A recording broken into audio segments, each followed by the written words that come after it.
আটকে পড়া বাংলাদেশের আরো ৬টি জাহাজ হরমুজ প্রণালী দিয়ে পার হওয়ার অনুমতি দিয়েছে ইরানের নিরাপত্তা কাউন্সিল।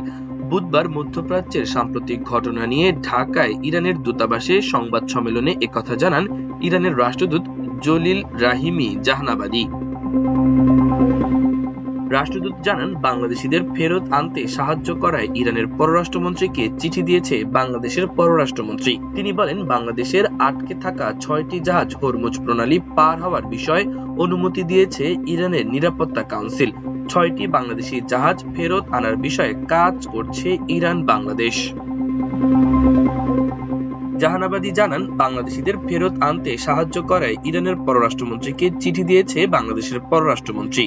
যদিও যুদ্ধ নিয়ে বাংলাদেশের বিবৃতি নিয়ে ইরানের দুঃখের বিষয় রয়েছে, যুদ্ধ পরিস্থিতি নিয়ে বাংলাদেশের উদ্বেগ প্রকাশের সঙ্গে নিন্দা জানানো প্রয়োজন। তিনি আরো বলেন, বাংলাদেশ হলো ইরানের ভাই, দুর্দিনে এক ভাই আরেক ভাইয়ের পাশে থাকবে এটাই আশা করি।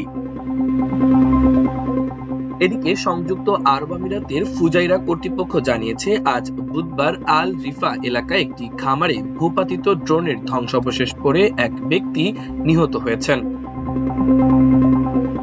ফুজাইরার সরকারি মিডিয়া অফিস জানিয়েছে, আমিরাতের বিমান প্রতিরক্ষা ব্যবস্থা সফলভাবে একটি ড্রোন আটকে দেয়। এরপর সেটির ধ্বংসাবশেষ আল রিফা এলাকার একটি খামারে গিয়ে পড়ে।